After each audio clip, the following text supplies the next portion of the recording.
Leitura em áudios do livro Uma Vida de Obediência, 7 Disciplinas para a Vida do Cristão, de Elizabeth Elliot, pela Fiel Editora, capítulo 12, A Disciplina do Trabalho. Não existe um trabalho cristão, ou seja, não existe trabalho no mundo que seja, em si mesmo, cristão. O trabalho cristão é qualquer tipo de trabalho, desde limpar um esgoto até pregar um sermão, que é feito por um cristão e oferecido a Deus. Isso significa que ninguém é excluído de servir a Deus. Significa que nenhum trabalho está abaixo de um cristão. Significa que não há trabalho no mundo que precise ser entediante ou inútil. Um cristão encontra realização não no tipo particular de trabalho que ele faz, mas na forma como o faz. O trabalho feito para Cristo o tempo todo deve ser trabalho cristão em tempo integral. Os coletores de impostos e soldados estavam entre aqueles que saíram para o deserto para serem batizados por João. Quando perguntaram o que deveriam fazer para provar seu arrependimento, João não lhes disse para desistirem de seus trabalhos e começarem a fazer o que ele fazia. Aos coletores de impostos, ele disse: não cobreis mais do que o estipulado. Aos soldados disse: a ninguém maltrateis, não deis denúncia falsa e contentai-vos com o vosso soldo. Essa forma de fazer o trabalho específico deles certamente seria uma direção radicalmente nova. Um cobrador de impostos que não recebesse mais do que o exigido por lei, ou um soldado que nunca intimidasse, nunca chantageasse, nunca protestasse por salários mais altos, seria um não conformista da melhor qualidade. Cada um de nós tem um cumprimento do dever marcado por Deus. Para a maioria dos seres humanos, durante a maior parte da história, tem havido pouca escolha disponível. Tendemos a esquecer isso numa época em que as opções parecem ilimitadas e quando, em geral, o que a pessoa faz significa especificamente a capacidade que ela tem de ganhar dinheiro. O dever, porém, inclui tudo o que devemos fazer pelos outros. Arrumar uma cama, dar carona a alguém para a igreja, cortar um gramado, limpar uma garagem, pintar uma casa. Muitas vezes é possível sair do trabalho dessa maneira. Ninguém está nos pagando, é preciso simplesmente fazer aquilo, e se não o fizermos, ninguém o fará. Mas a natureza do trabalho muda quando vemos que é Deus quem marca esse cumprimento do dever. É um serviço para Ele. Quando vemos, podemos dizer: Senhor, quando foi que eu cortei o teu gramado? Quando foi que passei tua roupa? Ele responderá: quando você o fez por um dos menores de meus filhos, você o fez por mim. O irmão Lawrence praticou a presença de Deus na cozinha de um mosteiro. Sophie, a esfregadora, limpava pisos para Jesus.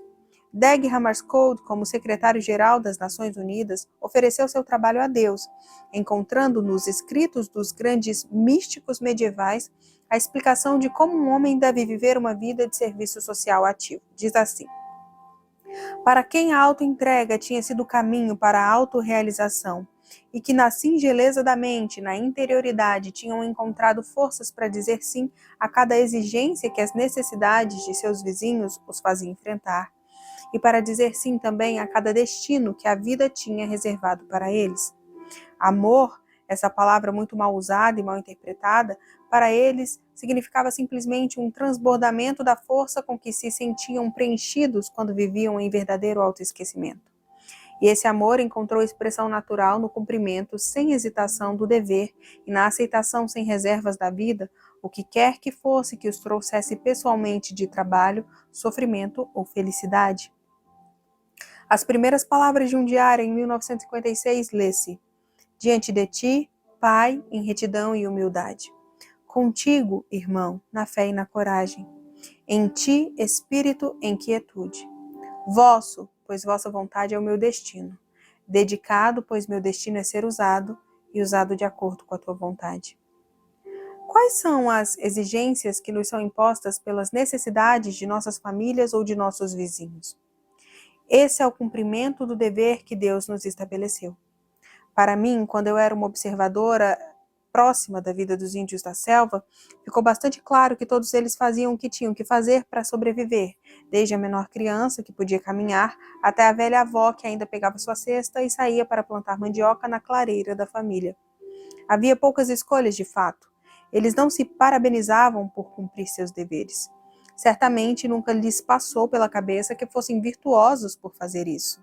O dever é bom. Quando o fazemos, estamos fazendo o bem, mas não estamos ganhando mérito por isso. É errado fazer tantas distinções entre aquilo do qual não podemos escapar de fazer, ou seja, o que é necessário para a sobrevivência, e o que escolhemos fazer. O trabalho diário de 8 horas pelo qual estamos sendo pagos é um dever, bem como uma necessidade física.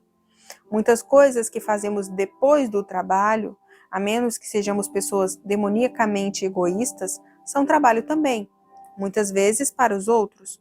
Os dois são tão diferentes assim aos olhos de Deus? Eu duvido. O trabalho que me foi designado inclui escrever e falar, formas de serviço muitas vezes rotuladas como cristão em tempo integral.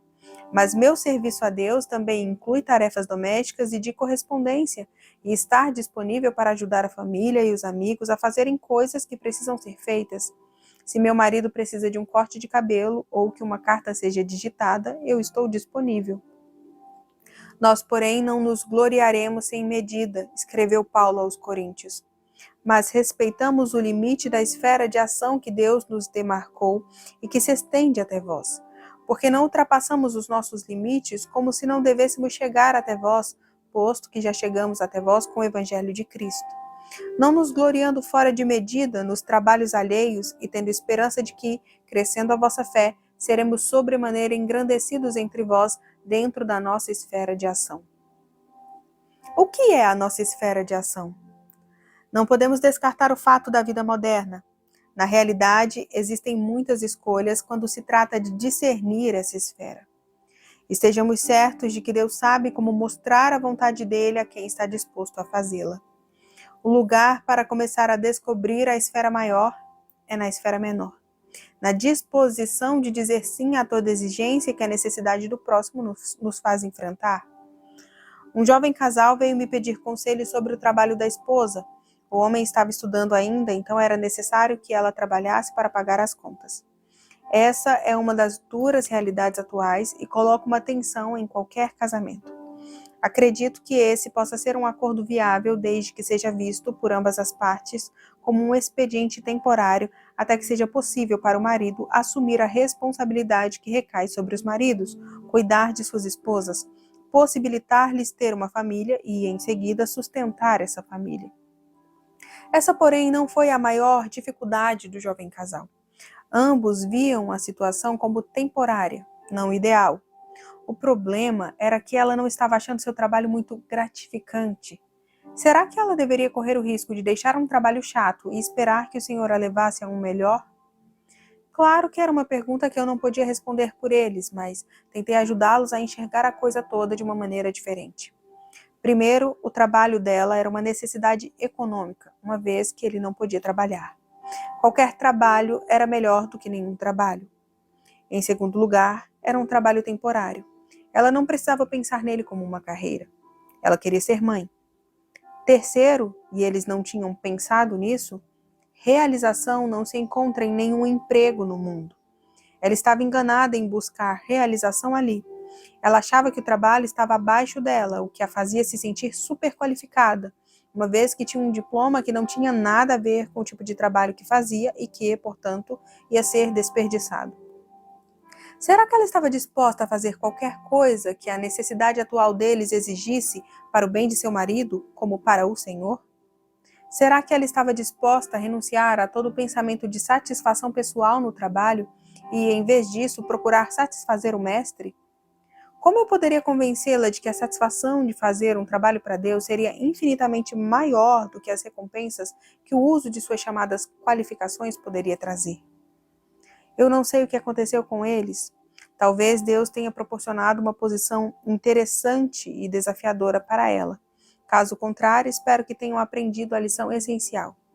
Interesse e desafio sempre podem ser encontrados em qualquer tarefa feita para Deus. Se nosso trabalho parece estar abaixo de nós, se ele se torna entediante e sem sentido, uma mera labuta, ele pode ser uma forma de ganhar a vida, mas isso não é viver. Não é a vida de liberdade e plenitude que a vida de um discípulo é projetada para ser. Será que Deus nos pede para fazer o que está abaixo de nós? Essa pergunta nunca mais nos incomodará se considerarmos o Senhor do céu pegando uma toalha e lavando pés. Na época do início da igreja, quando os 12 precisavam de alguém para cuidar da distribuição diária às viúvas, eles disseram que seria um grave erro negligenciarem a palavra de Deus para servir às mesas. Que eles não queriam dizer que o trabalho estava abaixo deles está claro pelo tipo de homens que eles procuravam para preencher o cargo. De boa reputação, cheios do espírito e de sabedoria. Os próprios apóstolos, lembrem-se, eram leigos sem formação, mas tinham sido claramente chamados ao ministério da palavra. Homens diferentes têm dons diferentes, responsabilidades diferentes, e até mesmo servir às mesas requer o espírito e a sabedoria. Ambos os tipos de trabalho precisavam ser feitos na igreja, e eles procuraram o Senhor para que ele fizesse as nomeações. É especialmente interessante que um dos homens nomeados foi Estevão, cheio de fé e do Espírito Santo, cuja aceitação da responsabilidade pelas viúvas gregas logo o levou a fazer grandes milagres e sinais, quem sabe se ele foi o primeiro a conciliá-las e isso em si mesmo foi visto como um milagre, e a falar com tanta sabedoria inspirada que ele despertou o extremo ciúme e ódio irracional da elite religiosa. Ele deve ter sido um homem verdadeiramente humilde para ter aceitado essa primeira tarefa e um homem muito brilhante para ter causado tamanha impressão como orador. Deus o preparou para o martírio, dando-lhe um trabalho ordinário. Muitas noções tolas sobre o que faz um grande mártir se dissolveriam se traçássemos a história do primeiro mártir da igreja. Capítulo 1, uma disputa entre gregos e judeus sobre o trabalho das viúvas. Capítulo 2, Estevão nomeado para uma comissão que atendia mesas. Capítulo 3, Estevão começava a fazer milagres. Capítulo 4, chamado pela sinagoga dos libertos. Capítulo 5, a defesa e visão de Estevão do Filho do Homem. Capítulo 6, apedrejado até a morte. O que constitui uma grande obra para Deus? Por onde ela começa? Sempre com humildade. Não em ser servido, mas em servir.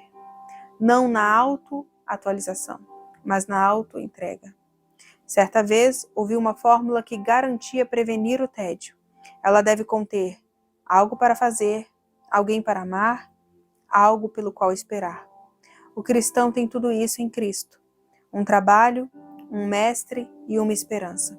No entanto, com que facilidade nos esquecemos disso?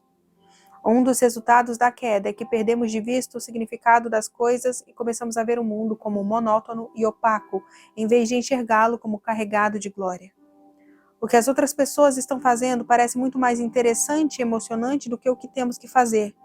Não há magia em minha rotina, nós pensamos, mas a dela parece invejável. Se Estevão tivesse colocado seu coração no trabalho de milagres e sinais, ou em tornar-se um brilhante apologeta, dificilmente estaria disposto a aceitar uma nomeação no Conselho do Bem-Estar. Isso, no entanto, foi o que aconteceu para ele naquele momento. Havia uma necessidade e ele foi chamado para preenchê-la. Ele disse sim. Seu coração estava fixado em uma coisa, na obediência a Deus. Ele foi considerado digno de sofrer porque estava disposto a servir. Estevão não elevou sua alma à vaidade, sonhando em alcançar um lugar de alta distinção na história da igreja. Quem subirá ao monte do Senhor? Quem há de permanecer no seu santo lugar? O que é limpo de mãos e puro de coração. Ofereçamos o nosso trabalho como oferecemos nossas mãos, nossos corações, nossos corpos, um sacrifício aceitável, porque é ofertado àquele que é o único que pode purificar. Sem essa oferta, a coisa morre. A morte, a falta de vida, o tédio são inevitáveis.